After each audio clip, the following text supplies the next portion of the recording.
2014 look to you from a business perspective? Well, I think in 2014 we're going to see a continuation of two trends that in some way are in polar opposites. So one trend your previous panel was talking a bit about, and that's what's going on with technology. I think that we are 10 years in to a 30 or 40 year cycle of transformation where everything physical and analog is becoming digital, mobile, virtual, and personal. And it's absolutely transformative in its impact because, you know, everything from Twitter and Facebook to Bitcoin,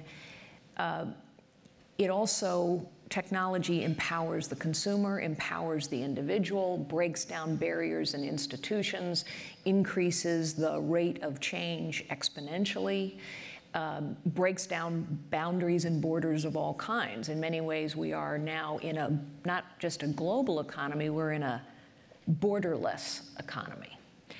So that trend argues for rapid adaptation, a lot of power in the hands of consumers and even employees, different corporate structures going forward. The other trend actually appears to me, at least in this country, to be more heavy-handed regulation, more complexity, less competitiveness in terms of several fundamentals, a tax code, a regulatory regime, an immigration scheme, on and on and on.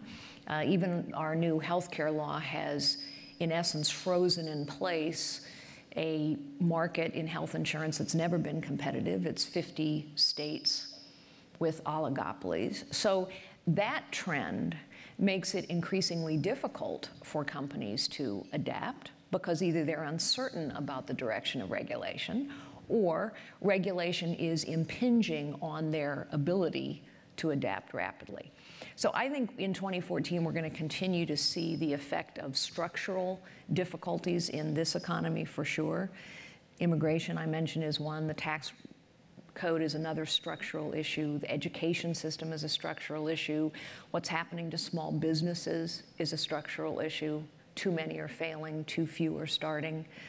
And yet, there's this unbelievable trend of technology that breaks down barriers, destroys the status quo more rapidly, and creates a lot of possibilities for a lot of people. Well, let's explore both these tracks, but let's start with the tech track. And how far, in the broad, if you step back, and you've described how you see that happening for 2014, how far along this revolution are we, do you think? Well, of course, it's hard to know, but honestly, I think we're about 10 or 15 years in to something that's going to be 30 plus years. And I say 10 or 15 because I first used this phrase digital, mobile, virtual, personal way back in the year 2000.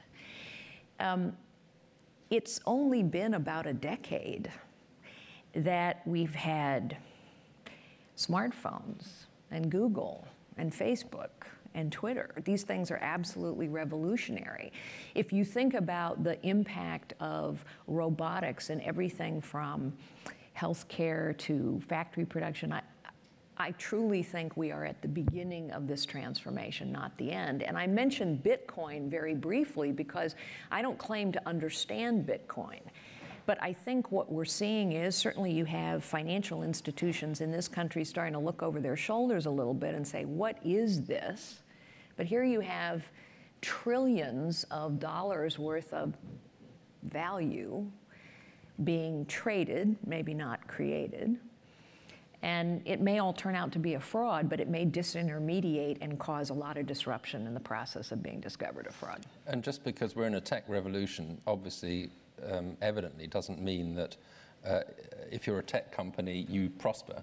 No. Some struggle, and clearly some even relatively young companies that grew very big are apparently not destined to survive. Who do you think, or which companies do you see as having an exciting 2014 and the next few years, and which might actually struggle? Yeah. Well, first, I think to your original question of technology companies, in a way, it's hard to describe a standalone technology industry anymore, because every industry is being revolutionized by technology. We were talking backstage about fracking. I mean, here, the energy industry has become high tech, and so is every other industry that's going to survive. Nevertheless, I think there are two sort of trends to watch in the technology industry in 2014. One is which companies that have been very successful over the past decade or more may be running out of time. So, you know, you look at in the last decade, you look at a company like Kodak. They ran out of time because they couldn't make sufficient bets on the future, because they were trapped, in a sense, by their current success. The well-known innovator's dilemma. BlackBerry ran out of time. It's inconceivable almost that we would be sitting here saying, maybe Microsoft is running out of time. Maybe HP is running out of time. You know, anytime you see a company whose revenues continue to decline without sufficiently investing in R&D and marketing going forward, you're going to have a problem over time. What's Cisco's future? So you have these big, successful companies now that are really struggling to adapt to the next wave. That's one trend. And then I think the other trend that is interesting to me is, will the social media companies actually be able to monetize their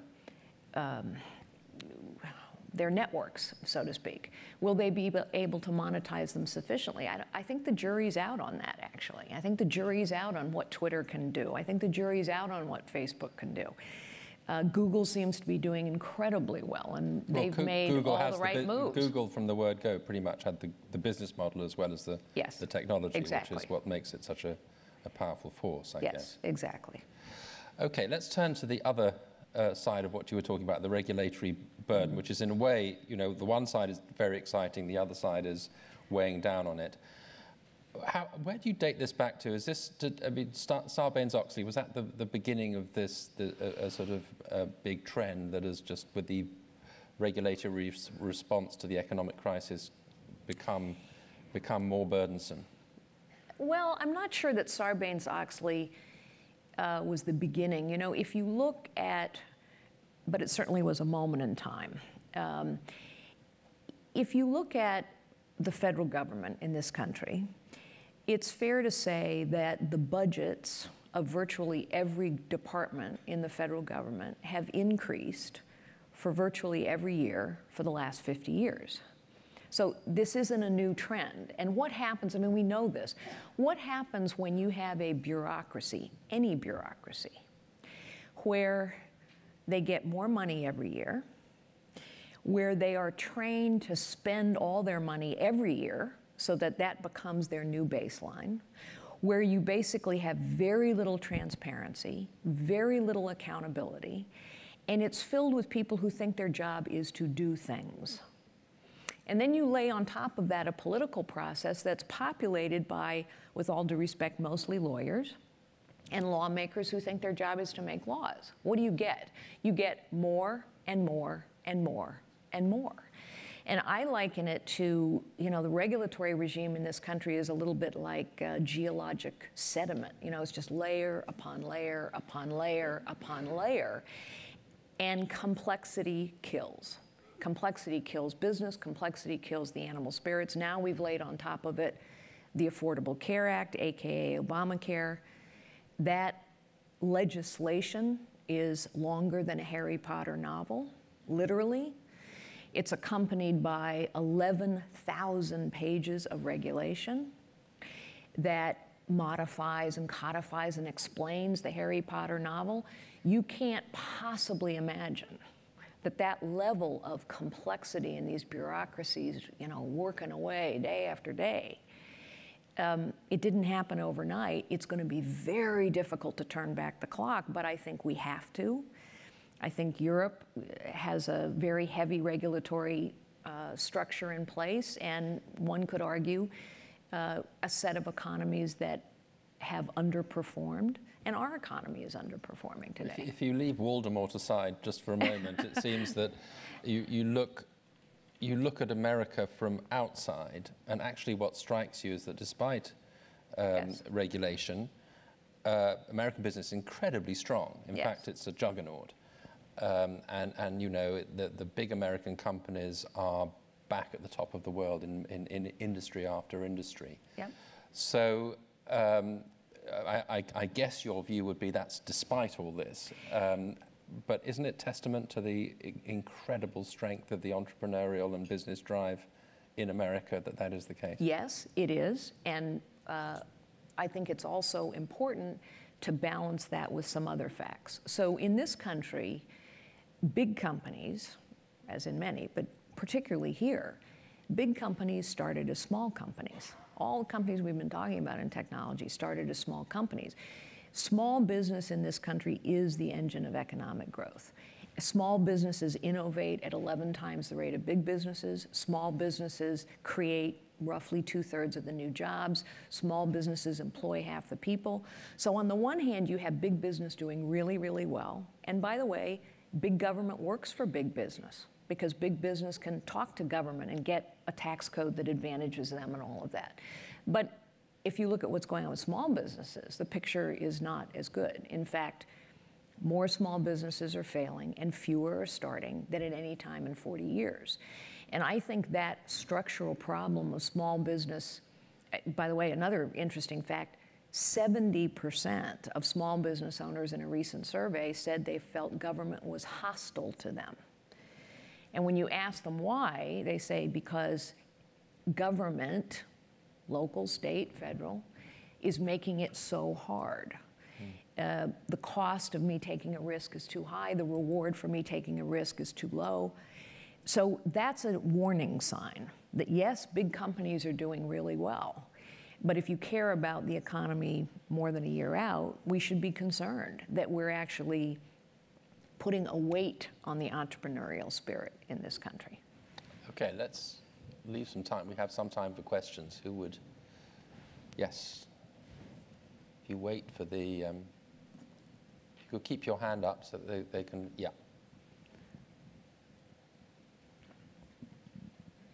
I was just wondering, will the rush to release and ensuing bumps and failure negatively impact entrepreneurship? I'm sorry, I'm having a very hard time hearing your question. Oh, I'm sorry. No, it's the mic, I think. Will the rush to release and ensuing bumps and failure negatively impact entrepreneurship?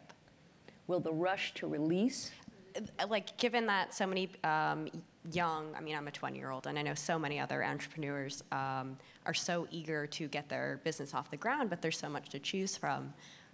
Will that impact entrepreneurship, given that they're releasing these ideas prematurely? Yeah, okay, thank you. Sorry that I... So I don't think so, honestly. I think that what I'm always encouraged when young people, empowered by technology that gives them a sense that I can do anything I choose to become entrepreneurs. And let's face it, being an entrepreneur is hard. I mean, there's a lot of failure involved in it. I'm more concerned when I hear entrepreneurs say, you know, our education system teaches people to become employees, but doesn't teach them how to become entrepreneurs. I do think that in this age of instant gratification, which is what we're living in, that it's important for entrepreneurs to remember a basic. And I coach entrepreneurs on this a lot.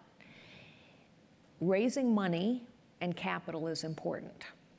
What's most important, though, for success in the long haul is having something a customer is actually going to buy and keep buying. And you see businesses of all sizes literally forgetting about the customer. They chase lots of things. They chase capital, they chase press, they chase a stock price, but they forget about customers. Did HP forget about the customer? Well, I think HP in the last 5+ years literally squandered leadership. And I think if you ask customers drove us to the Compaq acquisition. It was clear when you asked customers what they wanted, that they wanted a more integrated system provider. So if you ask customers the right question, they will lead you in the right direction. But if you stop asking, you're going to miss a trend. So what I say to entrepreneurs is understand who is the customer. What are you selling that they're going to buy? BlackBerry arguably lost track of their customer. You know, they were chasing the competition, Apple, but they forgot who their customer base was. And so by the time they delivered a new version to the marketplace, it was not only too late, but their customers didn't like it. Other questions? Who would like to? Yes. I'm just wondering if there's an opportunity to harness all of the young people who want to be entrepreneurs, because I think that is a really strong trend. And the R&D requirements of a company. Is there any way to sort of blend the two, leverage the young people and their ideas, along with the traditional R&D that's either in-house or university-based? Well, I think the short answer is yes, and you see companies experimenting with this in a variety of ways. Either they have sort of internal venture capital arms where they're going out and looking for these entrepreneurs and bringing them in with some support, or they're beginning partnerships with startups, et cetera. You know, it's one of the reasons why I mentioned as a trend what happens to big companies. Darwin famously said, "It is not the strongest of the species that survive, nor the most intelligent, but those most adaptive to change." And that is true in this day and age more than at any other time. It's who can adapt fast enough. And unfortunately, adaptation is risky. And so you see people saying, ooh, I can't make that big bet. One of my concerns is business has gotten so short-term focused on the quarter and the stock price that the bets aren't getting made in some cases. I think that is a problem with a lot of companies. So here's a place where a company, what are the advantages of an established company? You have capital reserves, you have the ability to manage more risk.